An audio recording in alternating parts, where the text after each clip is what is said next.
देंगे, तुमको रब हो मेरा, ये शोर मचा देंगे, तुमको रब हो मेरा।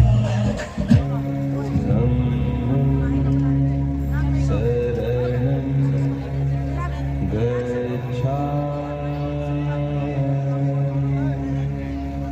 नमस्कार, आप देख रहे हैं एनवी न्यूज 24/7 नीलम बोध के साथ। और साथियों, आज हूं मैं हरियाणा में एक अनोखी पहल होने जा रही है। इससे पहले भी आपने तमाम शादियां देखी होंगी, लेकिन अगर आज की मैं इस शादी की बात करूं तो यहाँ पर कुछ अनोखा हुआ है। और वो अनोखा होने का कारण है क्योंकि कहीं ना कहीं जिन परंपराओं में, जिस संस्कृति में रच बसकर आज तक जो बहुजन समाज के लोग थे वो उस संस्कृति को ढोने का काम कर रहे थे जो उनकी नहीं थी।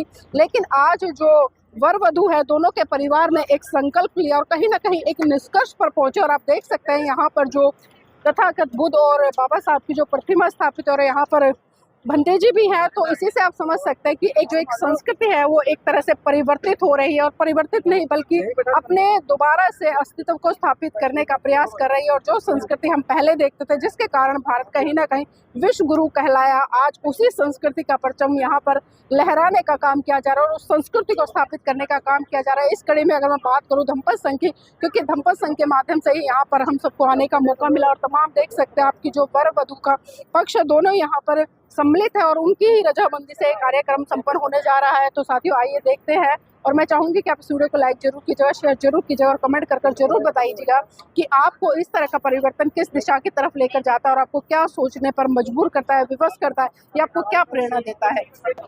बौद्ध धर्म दुनिया का एक सबसे खूबसूरत धर्म, सबसे वैज्ञानिक दृष्टिकोण लिए हुए, मानवता का कल्याण की भावना लिए हुए, ऐसा अद्भुत, ऐसा सुंदर, ऐसा धर्म दुनिया में कहीं और देखने को नहीं मिलता।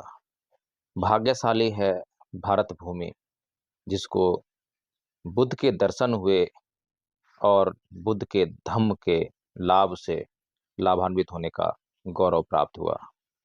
बौद्ध रीति से विवाह करके आज यह परिवार भी अपने आप को गौरवान्वित महसूस कर रहा है। आज दो परिवारों के बीच एक मधुर संबंध स्थापित होने जा रहा है। ये मधुर संबंध बुद्ध की शिक्षाओं के अनुसार किया जाएगा। बुद्ध की शिक्षाओं में जब हम कोई भी कार्य करते हैं तो उसके लिए हम बुद्ध धम्म संघ की शरण जाते हैं, साथ साथ उनके बताए हुए 5 नियमों को दोहराते हैं। उसके बाद हम कोई भी आगे का कार्य चालू करते हैं। धम्म संघ को नमन करेंगे, बोलेंगे बुद्धं नमामि, ऐसे वंदन करो। धम्मं नमामि, वंदन करो।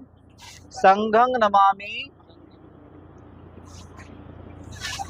अगर हमसे किसी प्रकार की कोई भी गलती हुई हो तो उसके लिए एक बार क्षमा याचना करेंगे, बोलेंगे ओकाश वंदामि वंते द्वारतेन मया कतं सब्बंग अपराधं क्षमतु मे भंते। भंते, मैं आपको वंदन करता हूँ काया से, वाणी से या मन से। अगर मुझसे कोई अपराध हुआ हो क्षमा करें। ऐसी आपने भगवान से 3 बार क्षमा याचना की। नमो तस् भगवतो अरहतो सम्मा संबुद्धस्स। बुद्धं शरणं गच्छामि, धम्मं शरणं गच्छामि, संघं शरणं गच्छामि। पाणातिपाता वेरमणि सिक्खापदं समादयामि। भगवतो अरहतो सम्मा संबुद्धस्स, यानी उन भगवान अरहंत सम्यक संबुद्ध को मेरा नमस्कार है। सूरा मेरे मज पमाद अट्ठाणा वेरमणि सिक्खापदं समादयामि। मैं कच्ची शराब, पक्की शराब एवं किसी भी प्रकार का कोई भी नशीला पदार्थ नहीं सेवन करूंगा, ऐसी शिक्षा ग्रहण करता हूँ। आपने अभी ये 5 शिक्षाएं ग्रहण की, ये शिक्षाएं हर जाति के लिए, हर संप्रदाय के लिए समान रूप से काम करती हैं, क्योंकि धर्म केवल किसी एक व्यक्ति के लिए नहीं होता। धर्म वह है जो सबके ऊपर समान तरीके से काम करता है। समन्ता चक्रवालेषु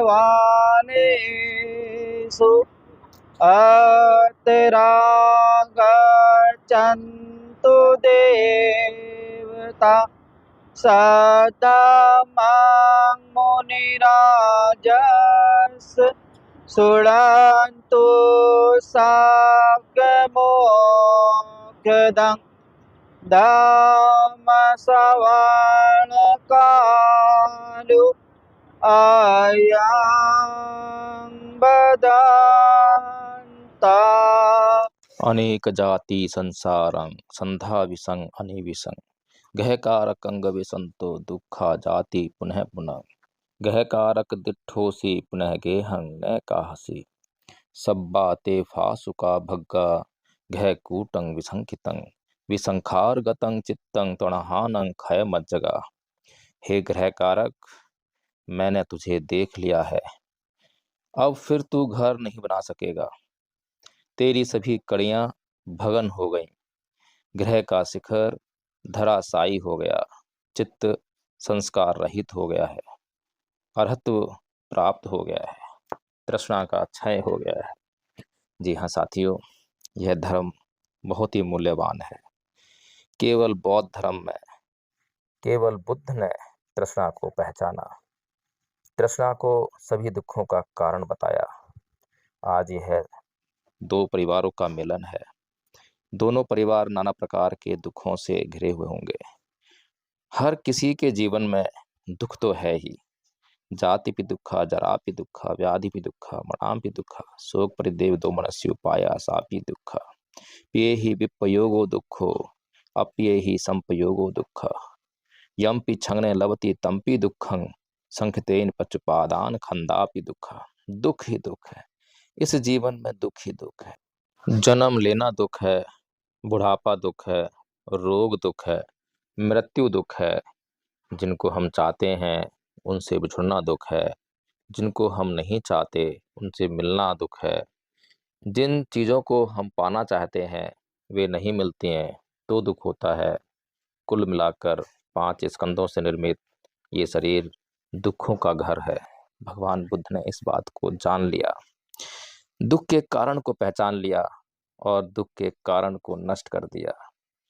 दुख के कारण को नष्ट करते ही दुख जीवन से दूर हो गया और परम सुख बुद्ध को प्राप्त हो गया। उसी परम सुख के लाभ से भगवान बुद्ध ने आजीवन जब तक वे जीवित रहे पूरे संसार को लाभान्वित करने का प्रयास किया।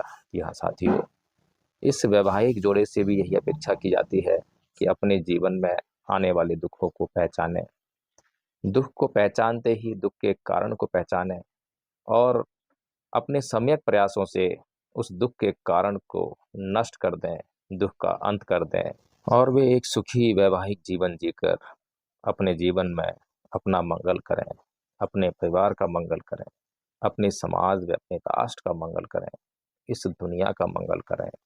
हमारे जीवन में असली दुख असत्य है, क्योंकि जिसे हम देख रहे हैं, जिसे हम सत्य समझ रहे हैं, जिसे हम सही समझ रहे हैं और जिसे सत्य व सही समझकर हम अपने जीवन में आचरण कर रहे हैं, उससे हमारा अमंगल ही अमंगल हो रहा है। नाना प्रकार का अमंगल हो रहा है। हिंसा करना हमारे लिए आज मनोरंजन का विषय बन गया है। फिल्मों में हम हिंसा देखते हैं, उत्तेजना आती है, बदले की भावना पैदा होती है, द्वेष पैदा होता है, घृणा पैदा होता है। इन संस्कारों से हमारे चित्त का निर्माण हुआ है और ये जो चित्त का निर्माण हुआ है, ये बार बार जब भी ऐसी घटनाएं घटती हैं तो वे हमें द्वेष, घृणा, हिंसा करने के लिए बरबस ही मजबूर कर देती हैं। यही शिक्षा बुद्ध ने दी कि आप अगर इस अमंगल से बचना चाहते हैं तो अपने चित्त का निर्माण कीजिए, स्वच्छ चित्त का निर्माण कीजिए, द्वेष, हिंसा, घृणा से रहित चित्त का निर्माण कीजिए, संस्कार रहित बनिए, संस्कार रहित बनिए, संस्कार रहित बनिए।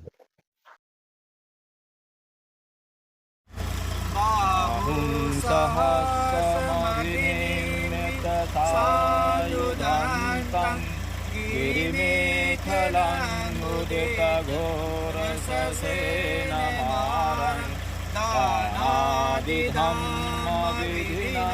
जित्वा मुनीन्दु तं तेजसा भवतु ते जयमङ्गलानि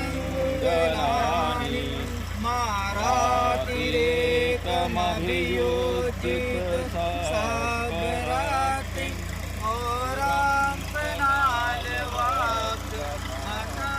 औराम्पनालवाक्यमनदयार्थं कान्ति सुदान्तविधिना जित्वा मुनीन्दो तं तेजसा भवतु ते जयमङ्गलानि नानागिरिङ्गजवरम् अतिमात्रभूतं दावाग्योचक्रमसनीव सुदानुनन्तं मेताम्बुसेकविधिना जित्वा मुनीन्दो तं तेजसा भवतु ते जयमङ्गलानि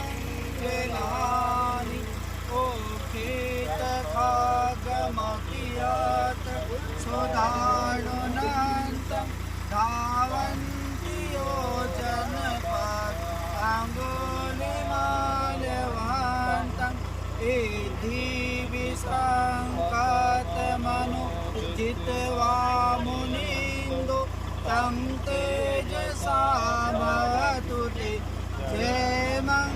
जयमङ्गलानि कतवान् कठमुदरम् इव गाभिनीया चिञ्चाय दोषवचनं जनकाय माते सन्तेन सोमविधिना जित्वा मुनीन्दो तं तेजसा भवतु ते जयमङ्गलानि सत्यं विहाय मतिसाचक्वादकेतुं वादाभिरोपितमनम् अत्यन्धभूतं कैयापदीपजलितो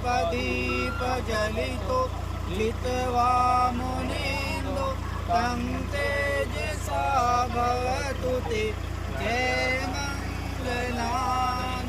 नन्दोपनन्दभुजगं विबुधां महीतिं उत्तेन तेर्भुजगेन दमापयन्तो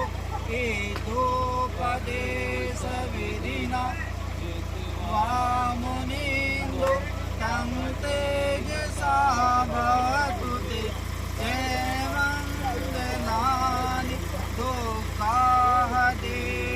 दोकाहदेतिभुजगेन सुदटहतं ब्रह्मां विशुद्धि